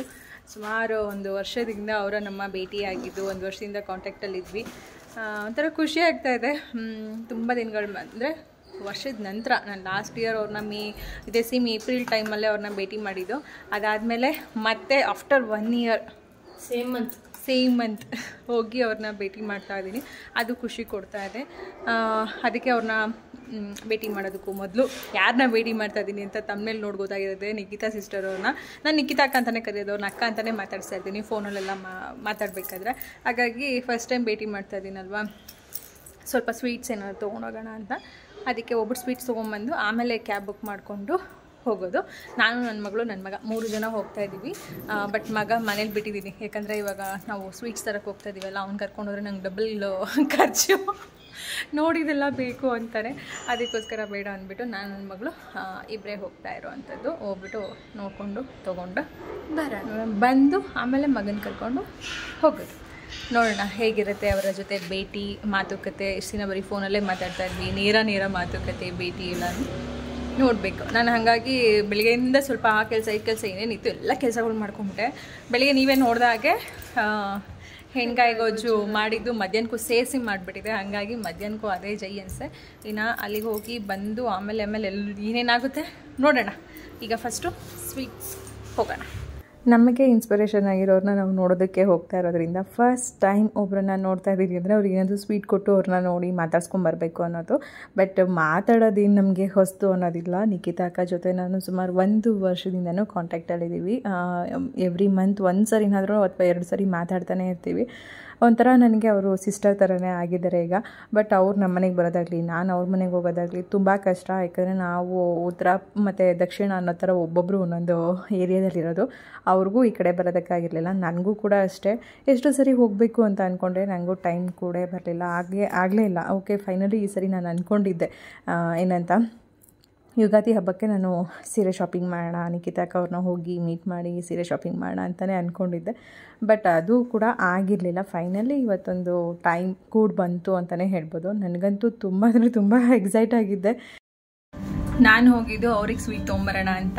ಬಟ್ ನನ್ನ ಮಕ್ಕಳು ಒಂದೇ ಸ್ವೀಟು ಬಟ್ 1 ಬಾಕ್ಸ್ ತೊಗೊಂಡಿದ್ದಾರೆ. ಅವ್ರಿಗೆ ಅದು 1 ಬಾಕ್ಸ್ ಅವರಿಗೆ, ಇನ್ನು ಉಳಿದಿದ್ದು ಅವರಿಗೆ ಅನ್ನೋ ಥರ ಅಲ್ವಾ. ಹೋಟೆಲ್ ಎಲ್ಲಿ ಕರ್ಕೊಂಡು ಹೋದ್ರು ನನಗೂ ಸೇರಿಸಿ ಅನ್ನೋ ಥರ ನಡೀರಿ ಅನ್ನೋ ಥರ ಮಾಡ್ತಿರ್ತಾರೆ. ಆಯಿತು, ಇವಾಗ ಆಟೋ ಬುಕ್ ಮಾಡ್ಕೊಂಡು ಹೊರಡ್ತೀವಿ. ಕ್ಯಾಬಲ್ಲಿ ಹೋಗೋಕ್ಕಿಂತ ಬೆಸ್ಟ್ ಆಟೋ ಅಂತ ಅಂದ್ಕೊತಾ ಇದ್ದೀನಿ. ಫಸ್ಟು ಕ್ಯಾಬಲ್ಲೇ ಹೊರಡೋಣ ಅಂತ ಅಂದ್ಕೊಂಡಿದ್ದು. ಆಮೇಲೆ ನಮ್ಮ ಮನೆಯವ್ರು ಹೇಳಿದ್ರು ತುಂಬ ದೂರ ಇದೆ ಇಲ್ಲಿಂದ, ನೀವು ಹೋಗೋಷ್ಟರಲ್ಲಿ ಕತ್ಲೆನೇ ಆಗ್ಬೋದು, ಕ್ಯಾಬಲ್ಲೆಲ್ಲ ಬೇಡ, ಆಟೋದಲ್ಲೇ ಹೋಗಿಬಿಡು ಅಂತ. ನನಗೂ ಅದು ಸೇಫ್ ಆ್ಯಂಡ್ ಬೆಟರ್ ಅಂತ ಅನ್ನಿಸ್ತು ಆಟೋದಲ್ಲಿ ಹೋಗೋದು. ಹೋಗ್ತಾ ನನಗಂತೂ ಎಷ್ಟು ದೂರ ಇದೆ ಅಂತಂದರೆ ಹೆವಿ ಟ್ರಾಫಿಕ್. ನಾವು ಹೋಗಿದ್ದು ಸಂಜೆ ಹೊತ್ತು ಬೇರೆ, ಹೆವಿ ಟ್ರಾಫಿಕ್ ಇತ್ತು. ಅಂದರೆ ಹೋಗೋ ದಿನ ನಾನು ಕಾಲ್ ಮಾಡಿದ್ದೆ, ನಿಖಿತಾ ಅಕ್ಕ ಅವ್ರಿಗೆ ಕಾಲ್ ಮಾಡಿದ್ದೆ ಎಷ್ಟೊತ್ತಿಗೆ ಬರ್ತೀನಿ ಅಂತ. ಅವರು ಆಯಿತು ಆರಾಮ್ಸಾಗಿ ಬನ್ನಿ ಪರವಾಗಿಲ್ಲ ಅಂದರು. ಅದು ಅವರಂತೂ ಇದ್ದು ಹೋಗಿ ಮನೇಲಿ ಅಂತಲೂ ಕೂಡ ಹೇಳಿದ್ರು. ಏಕೆಂದರೆ ನಾವು 1 ವರ್ಷದಿಂದ ಕಾಂಟ್ಯಾಕ್ಟಲ್ಲಿ ಇರೋದ್ರಿಂದ, ನಾವು ಮಾತಾಡ್ತಿರೋದ್ರಿಂದ ನಮಗೆ ಹೊಸತನ ಅಂತ ಅನಿಸಿರಲಿಲ್ಲ. ಫಸ್ಟು ನಮ್ಮ ಭೇಟಿ ಮಾರ್ಕೆಟಲ್ಲೇ. ಅದೊಂಥರ ಹೇಗೆ ಅಂದರೆ, ನಾವು ಯಾರನ್ನ ಇನ್ಸ್ಪೈರಾಗಿ ತೊಗೊಳ್ತೀವೋ, ಏನೂ ಕಾಂಟ್ಯಾಕ್ಟ್ ಇಲ್ದೇ ಒಬ್ರಿಗೇನೂ ನಾವು ಮೆಸೇಜ್ ಮಾಡಿದೆ ದಿಢೀರಂತ ಎಲ್ಲೋ ಒಂದು ಕಡೆ ಜನಗಳಿರೋ ಕಡೆ ಭೇಟಿ ಮಾಡ್ತೀವಿ ಅಂದರೆ ಅದು ಒಂಥರ ಪವಾಡ ಅನ್ನೋ ಥರ ಹೇಳ್ಬೋದು. ಕೆಲವೊಂದು ಹೇಳ್ಕೊಳ್ಳೋದಕ್ಕೆ ರೋಮಾಂಚನ ಅಂತ ಅನಿಸುತ್ತಲ್ಲ, ಆ ಥರ ನನಗೂ ಫೀಲ್ ಆಗುತ್ತೆ. ಫೈನಲಿ ನಾವು ಸಂಜೆ ಮನೆ ಬಿಟ್ಟಿದ್ದಕ್ಕೆ ಇಲ್ಲಿಗೆ ಬರೋಷ್ಟರಲ್ಲಿ ಕತ್ಲೆನೇ ಆಗಿತ್ತು. ಬಂದಾಗ ನಿಖಿತಾ ಅಕ್ಕ ಅವರು ಶಾಪಲ್ಲಿ ಇರಲಿಲ್ಲ. ಬಟ್ ನಾವು ಬಂದು ಫಸ್ಟು ಸ್ಯಾರೀಸ್ ಎಲ್ಲ ಏನೇನು ತೊಗೋಬೇಕು, ನನಗೆ ಏನೇನೆಲ್ಲ ಇಷ್ಟ ಆಗ್ತಿತ್ತು ಅದನ್ನೆಲ್ಲ ತೆಗೆಸಿಟ್ಟೆ, ಒಂದಷ್ಟು ಸೀರೆ ತೊಗೊಳ್ಳೋಣ ಅಂತ. ಯಾಕಂದರೆ ಮುಂದೆ ಸ್ವಲ್ಪ ಫಂಕ್ಷನ್ಸು, ದೇವಸ್ಥಾನ ಅಂತೆಲ್ಲ ಓಡಾಡೋದಿತ್ತು, ಅದಕ್ಕೋಸ್ಕರ ಸ್ಯಾರಿ ಶಾಪಿಂಗ್ ಮಾಡಿದ್ದು. ಎಲ್ಲರಿಗೂ ಖುಷಿ ಆಯಿತು. ನನಗಂತೂ ಕರೆಕ್ಟಾಗಿ 1 ವರ್ಷ ಆಯಿತು, ನೆನಪಿದ್ಯಾ? ಲಾಸ್ಟ್ ಏಪ್ರಿಲ್ ಅಲ್ಲಿ ನಾವು ದರ್ಶನ್ ಮದ್ವೆಗೆ ಚಿಕ್ಕಪೇಟೆ ಶಾಪಿಂಗ್ ಅಂತ ಹೋಗಿದ್ವಿ, ಅವಾಗ ಸಿಕ್ಕಿದ್ವಿ. ಆಗ ನನ್ಗೆ ನಿಮ್ನ ಭೇಟಿ ಮಾಡೋ ಅವಕಾಶ ಸಿಕ್ಕಿತ್ತು. ಕರೆಕ್ಟ್ ಆಗಿ 1 ವರ್ಷ ನನ್ ಮಗಳು ನೆನ್ಪು ಮಾಡಿದ್ಲು. ಅಲ್ಲಿ ತುಂಬಾ ದೂರ ಇದೆ ನಮ್ಮ ಮನೆಯಿಂದ. ತುಂಬಾ ದೂರ ಅಲ್ಲ, ಮಧ್ಯಾಹ್ನನೇ ಹೊರಟು 1 ಗಂಟೆ 2 ಗಂಟೆ ಹಂಗ್ ಬಂದು ಸಂಜೆವರೆಗೂ ಇದ್ದು ಹಂಗ್ ಹೋಗ್ಬಿಟ್ಟು ನಾಳೆ ಬೆಳಗ್ಗೆ ಹೋಗ್ತೀರಾ? ಇಲ್ಲಪ್ಪ, ನೀವು ಬಂದಿರಿ ಸ್ವೀಟ್ ಅಂದಿದ್ರಿ. ಫಸ್ಟ್ ಟೈಮ್ ಮೀಟ್ ಮಾಡ್ತಾರೋದ್ರಿಂದ ಸ್ವೀಟ್ ಫಸ್ಟ್ ಟೈಮ್ ಮೀಟ್ ಮಾಡೋದಲ್ವಾ, ಒಂದ್ ಸಿಹಿಯಿಂದ ನೆನ್ಪಿಗಿರ್ಲಿ ಅಂತ ಹೇಳಿ ನಂಗೆ ತುಂಬಾ ಖುಷಿ ಆಯ್ತು. ಹುಷಾರಿಲ್ಲ, ಜ್ವರ, ಅದಕ್ಕೆ ಇವಾಗ ಕರ್ಕೊಂಡು ಹೋಗಿ ಹಾಸ್ಪಿಟಲ್ ಸಿರಪ್ ಹಾಕ್ಬಿಟ್ಟು ಅಮ್ಮ ಜ್ವಲ ಅಂತದೆ. ಬಿಟ್ಬಿಟ್ಟು ಇವಾಗ ಖುಷಿ ಆಯ್ತು ನೋಡಿ. ಬಟ್ ನಿಮ್ ಮಗಳು ನೋಡಕ್ಕಾಗಿಲ್ಲ, ಅದು ಬೇಜಾರು. ನನ್ ಖುಷಿನೇ ನೋಡಕ್ಕಾಗಿಲ್ಲ. ಇನ್ನೊಂದ್ಸರಿ ಬರೋಣ, ಟೈಮ್ ಆಗೋಗುತ್ತೆ. ಈಗಲೇ ಟೈಮ್ ಆಗ್ತಾ ಬಂತು. ನಾನು ಎಷ್ಟೊತ್ತಿಗೆ ಬಿಟ್ರಿ ಅಲ್ಲಿ? ನಾನು 5:40 ಬಿಟ್ಟೆ ಅನ್ಸುತ್ತೆ. 5:40. ಇಷ್ಟೊತ್ತಾಯ್ತು, ಹೆವಿ ಟ್ರಾಫಿಕ್. ನನ್ನ ಆಟೋದವ್ರಿಗೆ ಹೇಳ್ಬಿಟ್ಟು ನಾನು ಫೋನ್ ಮಾಡ್ತೀನಿ ಅವಾಗ ಬನ್ನಿ ರಿಟರ್ನ್ ಹೋಗಕ್ಕೆ ಅಂತ ಹೇಳ್ಬಿಟ್ಟು ಬಂದಿದ್ದೀನಿ. ಸಖತ್ ದೂರ ಇದೆ, ಹೆವಿ ಟ್ರಾಫಿಕ್. ನನಗೆ ಎಲ್ಲೋ ಹೋಗ್ತಾ ಇದೀನಿ. ಮೆಟ್ರೋಗಿಲ್ವಾ? ನಾನು ಮೆಟ್ರೋ ಓಡಾಡೋದೇ ಇಲ್ಲ. ಅಲ್ಲ, ಇಂಥ ಟೈಮಲ್ಲಿ ಅಟ್ಲೀಸ್ಟ್ ಟ್ರಾಫಿಕ್ ಅವಾಯ್ಡ್ ಮಾಡಕ್ಕೆ ಅಲ್ಲಿಂದ ನಾನು ಓಡಾಡಲ್ಲ. ಎಲ್ಲಿ ಓಡಾಡಿದ್ದೀನಿ, ಯಾವ್ದು ಬ್ಲಾಗೇ ಮಾಡಿಲ್ಲ ನಾನು. ನಂಗೆ ಏನಾದ್ರೆ ಇವ್ರನ್ನೆಲ್ಲ ತಗೊಳಲ್ವಾ? ವಿಡಿಯೋ ಮಾಡ್ತೀನಿ. ವಿಡಿಯೋ ಮಾಡ್ಬೇಕಾರಲ್ಲ ನೋಡಿಲ್ಲ. ಈಗ ನಾನು ವಿಡಿಯೋ ಮಾಡ್ತಾ ಇದ್ದೀನಿ. ನಾವ್ ಎಲ್ಲೇ ಹೋದ್ರೆ ಜೊತೆಲೆ ಹೋಗೋದ. ನಮ್ದು 3 ಜನ ಬಾಂಡಿಂಗ್. ನಮ್ದು ಒಬ್ರನ್ ಬಿಟ್ಟು ಒಬ್ರು ಶಾಪಿಂಗ್ ಮಾಡಂಗಿಲ್ಲ. ಓಕೆ, ಏನ್ ನಿನ್ ಹೆಸರು? ನಿಖಿಲ್ ಗೌಡ. ನನ್ನ ಹೆಸರು ಏನ್ ಗೊತ್ತಾ? ನಿಖಿತಾಸ್ ಕಿಚನ್ ಬೇಡ ಕಣೋ, ನಿಖಿತಾ ಕಣೋ. ನನ್ ನೋಡೋದೇ ನಿಮ್ ವಿಡಿಯೋನೆಲ್ಲ ಸ್ಟಾರ್ಟಿಂಗ್ ಇಂದ. ನಾನು ಯೂಟ್ಯೂಬ್ ಶುರು ಮಾಡೋ ಮೊದ್ಲಿಂದನೂ ಬರೀ ನಿಮ್ ವಿಡಿಯೋಸ್ ನೋಡ್ಕೊಂಡು ನಂಗೆ ಮೂಡ್ ಅಪ್ಸೆಟ್ ಆಯ್ತು, ಬೇಜಾರಾಯ್ತು, ವ್ಲಾಗ್ ಮಾಡಕ್ ಇಷ್ಟ ಇಲ್ಲ ಅಂದ್ರೆ ಫಸ್ಟ್ ನಿಮ್ಮೇ ನೋಡೋದು. ಅವಾಗ ಒಂಚೂರು ಮೋಟಿವೇಟ್ ಆಗುತ್ತೆ. ವ್ಲಾಗ್ ಶುರು ಮಾಡೋಣ ಇವಾಗ. ಇದೆಲ್ಲ ಕಾಮನ್ ಆಗ್ತಾ ಇರುತ್ತೆ, ಅಪ್ ಅಂಡ್ ಡೌನ್ಸ್ ಅಂತ. ನನ್ಗೆ ನಿಮ್ ವ್ಲಾಗ್ ಅಂತಂದ್ರೆ ನಂಗೆ ಗೊತ್ತೇ ಇಲ್ಲ ಬಿಡಿ ನಿಮ್ ವ್ಲಾಗ್. ಇವಾಗ ಸುಮಾರು ಜನ ನನ್ಗೆ ಯಾರು ಹೇಳಿದ್ರು ಅಂದ್ರೆ ನನ್ನ ಫ್ರೆಂಡ್ ಮಂಜುಳಾ ಅಂತ ಇದ್ರು. ಅವ್ರು ನನಗೆ ಫೋನ್ ಮಾಡಿ ಹೇಳಿದ್ದು, ನಿಖಿತವ್ರು ಈ ತರ ಇದಾರೆ, ಸಿರಿಮನೆ ಸುಷ್ಮಾ ಸಿರಿಮನೆ ಅಲ್ಲ ವ್ಲಾಗ್ಸ್ ಅಂತ. ಸೊ ಅವರು ನಿಮ್ಮ ಹೆಸರು ಮತ್ತೆ ಪವಿತ್ರ ಹೆಸರು, ಅವ್ರ ಇನ್ಸ್ಪಿರೇಷನ್ ಮೇಲೆ ನಾನು ಬ್ಲಾಗ್ ಶುರು ಮಾಡಿದ್ದು ಅಂತ ಹೇಳಿದ್ರು. ನೋಡಿ ಒಂದ್ಸರಿ ಅಂದ್ರು. ಅವಾಗ ಯಾರಪ್ಪ ನನ್ನ ಹೆಸರು ತಗೊಂಡಿರೋರು ಅಂತ ಗೊತ್ತಿಲ್ಲ. ನೀವಿಬ್ರು ಫ್ರೆಂಡ್ ಅಂತ. ನಮ್ಗೇನಂದ್ರೆ ಅದೇ ಯಾರು ಇಷ್ಟ ಆಯ್ತು ಫಾಲೋ ಮಾಡ್ತಾ ಇರ್ತೀವಿ. ನಾವು ಯಾಕೆ ಒಂದು ಬ್ಲಾಗ್ ಮಾಡ್ಬಾರ್ದು ಅಂತ ನಾನು ಮಾಡಿದ್ದೆ. ಬಟ್ ಸುಮಾರು ಜನ ಪ್ರಶ್ನೆ ಕೇಳಕ್ ಶುರು ಮಾಡಿದ್ರು, ನೀವು ಯಾರು ಮೋಟಿವೇಟ್ ಬ್ಲಾಗ್ ಮಾಡೋದಕ್ಕೆ, ಯಾರು ಇನ್ಸ್ಪಿರೇಷನ್ ಇಂದ ನೀವು ಬ್ಲಾಗ್ ಮಾಡಿದ್ರಿ ಅಂತ. ಬಟ್ ಹೇಳಬೇಕಲ್ಲ, ಅವಾಗ ನೀವು ನಮ್ಗೆ ಪರಿಚಯ ಇಲ್ಲದೆ ಇದ್ರು ಬಟ್ ರಿಯಲ್ ಫ್ಯಾಕ್ಟ್ ಹೇಳ್ಬೇಕಲ್ವಾ, ಯಾರು ಮೋಟಿವೇಟ್ ಆಗಿದ್ದು, ಯಾರು ಇನ್ಸ್ಪಿರೇಷನ್ ಅನ್ನೋದು. ಹಂಗಾಗಿ ಯಾರು ಏನಾದ್ರು ಅನ್ಕೊಳ್ಳಿ ಅಂತ ವಿಡಿಯೋದಲ್ಲಿ ಆಮೇಲೆ ಯೋಚನೆ ಮಾಡ್ದೆ. ಅಕಸ್ಮಾತ್ ಅವ್ರು ಏನಾದ್ರು ನನ್ ಬ್ಲಾಗ್ ನೋಡಿ ಇವರು ನನ್ಗೆ ಯಾರು ಅಂತ ಗೊತ್ತಿಲ್ಲ, ವಿತೌಟ್ ಮೈ ಪರ್ಮಿಷನ್ ಹೆಂಗ್ ಇವ್ರು ನನ್ನ ಹೆಸರು ಹೇಳೋದು ಅಂತ ಏನಾದ್ರು ಇವ್ರು ಕೇಳಿದ್ರೆ ಏನ್ ಹೇಳೋದು ಅಂತ ಆಮೇಲೆ ಯೋಚನೆ ಬಂತು. ಬಟ್ ಆಮೇಲೆ ಅನ್ಕೊಂಡೆ, ಕೇಳಿದ್ರೆ ನನಗೆ ತಪ್ಪು ಮಾಡಿಲ್ವಲ್ಲ, ಒಂದು ಇನ್ಸ್ಪಿರೇಷನ್ ಒಳ್ಳೆ ರೀತಿಯಾಗಿ ಅಂದ್ರೆ ಥಿಂಕ್ ಮಾಡಿದ್ದು. ಖುಷಿ ಆಯ್ತು, ನನಗೂ ಖುಷಿ ಆಯ್ತಪ್ಪ, ನನಗೂ ಖುಷಿ ಆಯ್ತು. ಆಕ್ಚುಲಿ ಲಾಸ್ಟ್ ಟೈಮ್ ಚಿಕ್ಕಪೇಟೆ ಸಿಕ್ತಾಗ ಮಾತಾಡೋಕೆ ಟೈಮ್ ಇಲ್ಲ, ಲಗೇಜ್ ಇತ್ತು ತುಂಬಾ ನಿಮ್ ಕೈನಲ್ಲಿ. ನೀವು ಕೂಡ ತುಂಬಾ ಶಾಪಿಂಗ್ ಬಿಸಿಯಲ್ಲಿ ಚಾಂದಿನಿ ನಾನು ಸಿಕ್ತು, ಎಲ್ಲಾರು ಇದ್ರಿ ಬಿಸಿಯಲ್ಲಿ ಇದ್ರಿ. ನಿಮ್ ಶಾಪಿಗೆ ಬ್ಲಾಗ್ ಮಾಡ್ಕೊಂಡೆ ನಾನು ಮಾಡ್ಲಿಲ್ಲ. ಹೌದಾ? ಅವಾಗ ನಮ್ಮ ಆಂಟಿ ಜೊತೆ ಬಂದಿದ್ದೆ, ಬ್ಲಾಗ್ ಮಾಡೋರು ಯಾರು ಇರ್ಲಿಲ್ಲ. ಜಸ್ಟ್ ಫೋಟೋ ತಗೊಂಡೆ. ಅವಾಗ ಫೋಟೋ ತಗೊಂಡು ಬಂದಿದ್ದು. ಶಾಪಿಂಗ್ ತಗೊಂಡ್ರಿ, ಏನೇನ್ ಬಿಟ್ರಿ? ನಾನು ನೋಡಿದೆಲ್ಲ ತಗೋಬೇಕು ಅನ್ಸ್ತಾ ಇದೆ. ಹೇಗಿದೆ ಕಲೆಕ್ಷನ್? ಹೇಗಿದೆ? ತುಂಬಾ ಚೆನ್ನಾಗಿದೆ. ರಿಯಲ್ ಫ್ಯಾಕ್ಟ್ ಹೇಳ್ಬೇಕಂದ್ರೆ ನಿಜ ಚೆನ್ನಾಗಿದೆ. ನಾನು ಜಾಸ್ತಿ ಏನು ಹುಡುಕೆ ಇಲ್ಲ, ಜಸ್ಟ್ ಒಂದು ಹಿಂಗೆ ತೆಗೆದು ಹಾಗೆ ತಕ್ಷಣ ಸೆಲೆಕ್ಟ್ ಮಾಡಿ. ಹೌದಾ? ನನಗಂತೂ ಎದುರುಗಡೆ ಅವ್ರನ್ನ ನೋಡಿ ತುಂಬ ಖುಷಿ ಆಯಿತು. ಏಕೆಂದರೆ ಫೋನಲ್ಲಿ ನಾವು ಮಾತಾಡೋದೇ ಬೇರೆ ಥರ ಇರುತ್ತೆ, ಬಟ್ ನಾವು ಮುಖಾಮುಖಿ ಭೇಟಿಯಾಗಿ ಒಂದು ಟೈಮ್ ಸ್ಪೆಂಡ್ ಮಾಡೋದಿರುತ್ತಲ್ಲ, ಅದಂತೂ ಹೇಳೋದಕ್ಕೆ ಅಸಾಧ್ಯ ಅನ್ಬೋದು. ಅವ್ರು ಮಧ್ಯಾಹ್ನನೇ ಅಕ್ಕ ಎಲ್ಲ ಬರೋಕ್ಕೆ ಹೇಳಿದರು, ಮಧ್ಯಾಹ್ನನೇ ಬನ್ನಿ ಮನೆಗೆಲ್ಲ ಬರ್ಬೋದಿತ್ತು ಹೀಗೆ ಅಂತ. ಬಟ್ ನನಗೂ ಕೆಲಸ ಎಲ್ಲ ಇದ್ದಿದ್ದರಿಂದ ಆಗಿರಲಿಲ್ಲ. ಮತ್ತು ನಾನು ಏನಾದರೂ ಇನ್ನು ನೆಕ್ಸ್ಟ್ ಇನ್ನೊಂದು ಸರಿ ಯಾವಾಗಲಾದ್ರೂ ಫ್ರೀ ಮಾಡ್ಕೊಂಡು ಹೋಗೋಣ ಅಂದರೆ ಹೋಗೋಕ್ಕೆ ಸಾಧ್ಯನೇ ಇರೋದಿಲ್ಲ. ಅದಕ್ಕೋಸ್ಕರ ಯಾವಾಗ ಟೈಮ್ ಆಗುತ್ತೋ ಅವಾಗ ಹೋಗ್ಬಿಡೋಣ ಅಂದರೆ ಹೋದಂಗೆ, ಇಲ್ಲ ಅಂತಂದರೆ ಸುಮ್ಮನೆ ನಾಳೆ ಅನ್ನೋ ಥರನೇ ಆಗೋಗ್ಬಿಡುತ್ತೆ. ಯಾಕಂದರೆ ಈಗ 1 ವರ್ಷದಿಂದನೂ ಕೂಡ ನಮಗೆ ಒಬ್ರಿಗೊಬ್ರು ಭೇಟಿ ಮಾಡೋದಕ್ಕೆ ಟೈಮ್ ಆಗಿರಲಿಲ್ಲ. ಫೈನಲಿ ಇವತ್ತು ನಾನೇನಾದರೂ ಮುಂದಕ್ಕೆ ಇವತ್ತು ಟೈಮ್ ಆಗೋಯ್ತು, ಬೇಡ ನೆಕ್ಸ್ಟ್ ಹೋಗೋಣ ಅಂತ ಅಂದ್ಕೊಂಡ್ರೆ ಮತ್ತೆ ಇನ್ನೇನಾದರೂ ಭೇಟಿ ಆಗುತ್ತೋ ಇಲ್ವೋ ಬೇಡ ಅಂದ್ಕೊಂಡು ನಾನು ಹೊರಟ್ಬಿಟ್ಟೆ. ಅದನ್ನೇ ಅಕ್ಕ ಹೇಳ್ತಾಯಿದ್ರು, ಬಂದು ಮನೆಗೆಲ್ಲ ಬಂದು ಇದ್ದು ಊಟ ಮಾಡಿ ಹೋಗೋ ಥರ ಟೈಮ್ ಫ್ರೀ ಮಾಡ್ಕೊಂಡು ಬರಬೇಕಲ್ವ, ಹೀಗೆ ಬಂದು ಹೀಗೆ ದಿಢೀರ್ ಹೋಗ್ತಾ ಇದ್ದೀರಲ್ಲ ಅಂತ.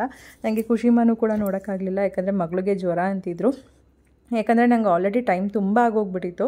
ನಾನೇನಾದರೂ ಮತ್ತೆ ಅಕ್ಕ ಮನೆಗೆ ಹೋದರೆ ಗೊತ್ತು, ಹೆಣ್ಮಕ್ಳು ನಿಮಗೆ ಗೊತ್ತಿರುತ್ತೆ, ಸೇರಿದ್ವಿ ಅಂದರೆ ಎಷ್ಟು ಮಾತಾಡ್ತಾ ಇರ್ತೀವಿ, ಎಷ್ಟಿರುತ್ತೆ ನಮ್ಮ ಮಾತುಕತೆ ಅಂತ. ಹಾಗಾಗಿ ನಾನೇನು ಮಾಡಿದೆ, ಇಲ್ಲ ಮನೆಗೆ ಹೋದರೆ ಟೈಮ್ ಆಗುತ್ತೆ ಅಂತ ಜಸ್ಟ್ ಶಾಪಲ್ಲೇ ಮಾತಾಡಿಸ್ಕೊಂಡು ನಾನೊಂದಷ್ಟು ಸೀರೆನೂ ಕೂಡ ತೊಗೊಂಡಿದ್ದೆ. ಅದರಲ್ಲಿ ಕೆಲವೊಂದು ನಿಖಿತಾ ಹಾಕವ್ರೆ, ಇದು ಹೊಸ್ದಾಗಿದೆ ನೋಡ್ಬೋದು, ಚೆನ್ನಾಗಿ ಕಾಣಿಸುತ್ತೆ, ನಿಮಗೆ ಕಲರ್ ಕಾಂಬಿನೇಷನ್ ನಿಮಗೂ ಇಷ್ಟ ಆಗ್ಬೋದು, ಅಥವಾ ನಿಮಗೆ ಇದು ವೇರ್ ಮಾಡಿದ್ರೆ ಚೆನ್ನಾಗಿ ಕಾಣಿಸುತ್ತೆ ಅಂತ ಒಂದಷ್ಟು ಅವರು ಕೂಡ ಸೀರೆಗಳನ್ನ ತೋರಿಸಿದ್ರು. ಒಂಥರ ಹೆಂಗೆ ಅಂತಂದರೆ, ನನಗೇನಾದರೂ ಜೊತೆಲಿ ಅಕ್ಕ ಏನಾದರೂ ಹುಟ್ಟಿದ್ರೆ ಮೇ ಬಿ ನನಗೂ ಇದೇ ಥರ ಕೇರ್ ಮಾಡ್ತಿದ್ರೇನೋ. ಯಾಕಂದ್ರೆ ನಾನು ಏನಾದರೂ ವೇರ್ ಮಾಡಿದ್ರೆ ನಾನು ಹೇಗೆ ಕಾಣಿಸ್ತೀನಿ, ಅಥವಾ ನಾನು ಏನಾದರೂ ತೊಗೋಬೇಕು ಅಂತಂದರೆ ಇದು ತೊಗೊಳ್ಳಿ, ಇದು ತುಂಬ ಚೆನ್ನಾಗಿದೆ ಅಂತ ಒಬ್ಬರು ಹೇಳೋವಂಥದ್ದೆಲ್ಲ ಇರುತ್ತೆ. ಯಾಕಂದರೆ ನನಗೆ ನಮ್ಮಮ್ಮನೇ ಅದರದ್ದು ಏನೇ ಇದ್ದರೂ ಹೇಳೋದು. ಅದು ಬಿಟ್ಟರೆ ನೆಕ್ಸ್ಟು ನಾವು ಭಾಗ್ಯಕ್ಕ, ನೀವು ಭಾಗ್ಯಕ್ಕನ ಬಗ್ಗೆ ಕೇಳ್ತಾನೆ ಇರ್ತೀರಾ, ಯಾಕೆ ಅಕ್ಕನ ತೋರಿಸ್ತಲ್ಲ ಅಂತ. ಅವರು ಸ್ವಲ್ಪ ಬ್ಯುಸಿ ಇದ್ದಾರೆ, ನಾನು ಬ್ಯುಸಿ ಇದ್ದೀನಿ, ಹಾಗಾಗಿ ತೋರ್ಸೋಕ್ಕಾಗಿಲ್ಲ. ಈ ತರ ಬೆಳೆಸೋದು ತುಂಬಾ ಕಷ್ಟ ಅಲ್ವಾ? ನಾನು ಅವಳಿಗೆ ಕಟ್ ಮಾಡಿಸಿ ಇಟ್ಟಿದ್ದೆ ಅಕ್ಕ. ನೋಡಿ ಗೈಸ್ ಎಷ್ಟು ಚೆನ್ನಾಗಿದೆ. ನಮ್ಗೆ ಇವಾಗ ಅವಳು ಬಂದಾಗಿಂದ ಅವಳು ಕೂದಲು ಮೇಲೆ ಕಣ್ಣು ನಮ್ದು ಇಷ್ಟೇ ಉದ್ದ ಇದೆ, ಸಖತ್ತಾಗಿದೆ. ಕಟ್ ಮಾಡಿಸ್ಬೇಡಿ, ನೀಟಾಗಿ ಬೆಳೆಸಿ. ಕಟ್ ಮಾಡಿ ಇಟ್ಟಿದ್ದೀನಿ ನಾನು. ಪ್ರತಿ 2-3 ಮಂತ್ಸ್ಗೆ ಇಷ್ಟಿಷ್ಟು ಕಟ್ಟದಾಗ ಕಟ್ ಮಾಡ್ತೀನಿ ನಾನು. ಅವಳು ಅಳ್ತಾಳೆ, ಅಮ್ಮ ಫುಲ್ ಅಳ್ದು ನೀನು ಕಟ್ ಮಾಡ್ತೀಯ, ಜಾಸ್ತಿ ಕಟ್ ಮಾಡ್ತೀಯ ಅಂತ ಅಳ್ತಾಳೆ. ಬಟ್ ಆದ್ರೂ ಕಟ್ ಮಾಡ್ತಾನೆ ಇರ್ತೀನಿ. ಅದೇ ಅವ್ರ ಅಮ್ಮ ತರ ಸೇಮ್ ನಿಮ್ ತರನೇ ಮಂದನೂ ಐತೆ. ಅದಕ್ಕೆ ನೋಡಿದ್ದು ಅದು ಮುಟ್ಬೇಕಂತ ಫೀಲ್. ಕೆಲವ್ರಿಗೆ ಉದ್ದ ಇರುತ್ತೆ, ತಿನ್ನಾಗಿರುತ್ತೆ, ತುಂಬಾ ಚೆನ್ನಾಗಿದೆ. ಹಂಗೆ ಮೇಂಟೈನ್ ಮಾಡೋದು. ಒಂದ್ ಏಜಿಗೆ ಬಂದ್ಮೇಲೆ ಗೊತ್ತಿಲ್ಲ. ನಮ್ದು ಹಿಂಗೆ ಇತ್ತು ಮದುವೆ ಆಗಕ್ಕೂ ಚಿಕ್ಕ ಹುಡುಗರಲ್ಲೆಲ್ಲ. ಇದು ಚೆನ್ನಾಗಿದೆ, ಫಾಸ್ಟ್ ಹಿಂಗಿರಲ್ಲ. ಇನ್ನೊಂದ್ 2-3 ಪೀಸ್ ಇದೆ ಅಷ್ಟೇ. ಚೆನ್ನಾಗಿರುತ್ತೆ. ಇದರಲ್ಲಿ ಕಲರ್ಸ್ ಇದೆ, ಮಗಳು ಹೇಳ್ದಂಗೆ ಇದರಲ್ಲೆಲ್ಲ ಇದಾವೆ ಕಲರ್ ಬೇರೆ ಇದೆ, ಅಂದ್ರೆ ಬೇರೆ ಪ್ಯಾಟರ್ನ್ ಬಂದಿದೆ. ಬೇಕಂತಂದ್ರೆ ಅದನ್ನ ತೋರಿಸ್ತೀನಿ. ಮತ್ತೆ ಇದು ಇದು ಇದು ಇದೆ ನೋಡಿ, ಈ ಟೈಪ್ ಅಲ್ಲಿ. ಅಂದ್ರೆ ಇದು ವೈಟ್ ಇದೆ, ಇದು ಕಲರ್ಸ್ ಇದೆ. ತುಂಬಾ ಚೆನ್ನಾಗಿದೆ. ಇದು ಸಿಲ್ಕಿ ಟೈಪ್ ಇದೆ. ಕಲರ್ ಬೇರೆ ತೋರಿಸ್ಬೇಕು. ಒಂಥರ ಇದ್ರಲ್ಲಿ ಕಲರ್ ಇದೆ ಇದರಲ್ಲಿ. ಹೀಗೆ ಸುಮಾರು ಹೊತ್ತು ಮಾತಾಡ್ತಾ ಶಾಪಿಂಗ್ ಮಾಡಿದ್ದೀನಿ. ಏನೆಲ್ಲ ಶಾಪಿಂಗ್ ಮಾಡಿದೆ ಅಂತ ನಾನು ನೆಕ್ಸ್ಟ್ ಬ್ಲಾಗಲ್ಲಿ ಶೇರ್ ಮಾಡ್ಕೊಳ್ತೀನಿ. ಯಾಕಂದರೆ ನನಗಂತೂ ಅಲ್ಲಿ ನೋಡ್ತಾ ಇದ್ದರೆ ಸೀರೆಗಳು ಒಂದಕ್ಕೊಂದು ಅಂತ ತುಂಬ ಚೆನ್ನಾಗಿದ್ವು. ನನಗೆ ಯಾವುದೆಲ್ಲ ಬೇಕು ಅನ್ನಿಸ್ತು, ತೊಗೋಬೇಕು ಅನ್ನಿಸ್ತು, ಅವಶ್ಯಕತೆ ಏನಿದೆ, ಇವಾಗ ಯಾರಿಗೆ ತೊಗೋಬೇಕು ಆ ಥರದ್ದೆಲ್ಲ ನೋಡಿ ಸೆಲೆಕ್ಟ್ ಮಾಡಿಕೊಂಡೆ. ಇದಿಷ್ಟು ಇವತ್ತಿನ ಡೇ ವ್ಲಾಗ್ ಆಗಿತ್ತು. ಇನ್ನು ಇದರ ನೆಕ್ಸ್ಟ್ ಕಂಟಿನ್ಯೂಷನ್ ವ್ಲಾಗ್ ಅಂದರೆ ಏನೇನು ಪರ್ಚೇಸ್ ಮಾಡಿದೆ, ಅಮ್ಮ ಏನು ಹೇಳಿದ್ರು ಸೀರೆಗಳೆಲ್ಲ ನೋಡಿ, ಇದನ್ನೆಲ್ಲ ಕಂಪ್ಲೀಟ್ ನೆಕ್ಸ್ಟ್ ವ್ಲಾಗಲ್ಲಿ ಶೇರ್ ಮಾಡ್ಕೊಳ್ತೀನಿ. ಇಲ್ಲಿಗೆ ಈ ವ್ಲಾಗ್ನೂ ಕೂಡ ಎಂಡ್ ಮಾಡ್ತೀನಿ. ಮತ್ತೆ ಸಿಗೋಣ ಇನ್ನೊಂದು ವ್ಲಾಗಲ್ಲಿ. ಐ ಹೋಪ್ ನಿಮ್ಮೆಲ್ಲರಿಗೂ ಕೂಡ ಈ ವ್ಲಾಗ್ ಇಷ್ಟ ಆಗಿರುತ್ತೆ ಅಂತ ಭಾವಿಸ್ತೀನಿ. ಮತ್ತೆ ಸಿಗ್ತೀನಿ ಇನ್ನೊಂದು ವ್ಲಾಗಲ್ಲಿ. ನನಗಂತೂ ತುಂಬ ಖುಷಿ ಕೊಡ್ತು ಈ ದಿನ. ನೀವು ಕೂಡ ಇಷ್ಟಪಟ್ಟಿರ್ತೀರ ನಮ್ಮ ಒಂದು ಜೋಡಿನ, ಅಕ್ಕ ತಂಗಿ ಜೋಡಿ ಅಂತಲೇ ಹೇಳೋದಕ್ಕೆ ಇಷ್ಟಪಡ್ತೀನಿ. ಹಾಗಾಗಿ ಈ ವ್ಲಾಗ್ನ ಇಲ್ಲಿಗೆ ಎಂಡ್ ಮಾಡೋಣ. ಮತ್ತೆ ಸಿಗೋಣ ಇನ್ನೊಂದು ವ್ಲಾಗಲ್ಲಿ. Bye friends, thank you so much for watching. Bye. ಎಷ್ಟು ಮಾತಾಡಿದ್ರು ಮಾತು ನಿಲ್ತಾನೆ ಇಲ್ಲ ಇವತ್ತು. ಅಷ್ಟು ಹ್ಯಾಪಿಯಾಗಿದೆ ನನ್ನ ದಿನ ಇವತ್ತು. ಸುಮಾರು ಹೊತ್ತು ಟೈಮ್ನ ಸ್ಪೆಂಡ್ ಮಾಡಿದೆ ಮತ್ತೆ ನಾನು ರಿಟರ್ನ್ ಮನೆಗೆ ಬರೋಷ್ಟರಲ್ಲಿ ತುಂಬ ಲೇಟ್ ಆಗೋಯಿತು. ಅದೆಲ್ಲ ಟೈಮಿಂಗ್ಸ್ ಎಲ್ಲ ನೆಕ್ಸ್ಟ್ ಬ್ಲಾಗಲ್ಲಿ ನೀವೇ ನೋಡ್ತಿರಂತೆ, ಎಷ್ಟು ದೂರ ಇದೆ ಹೇಗಿದೆ ಅಂತ. ಬಟ್ ಬೆಂಗಳೂರಲ್ಲಿ ಓಡಾಡೋದು ಅಂದರೆ ಟ್ರಾಫಿಕ್ ಒಂದೇ ಮೇನ್ ಪ್ರಾಬ್ಲಮ್. ಅದು ಒಂದಿಲ್ಲ ಅಂದರೆ ಆರಾಮ್ಸಾಗಿ ಓಡಾಡ್ಬೋದು, ಅದು ಇರೋದ್ರಿಂದನೇ ಸ್ವಲ್ಪ ಕಷ್ಟ ಓಡಾಡೋದು.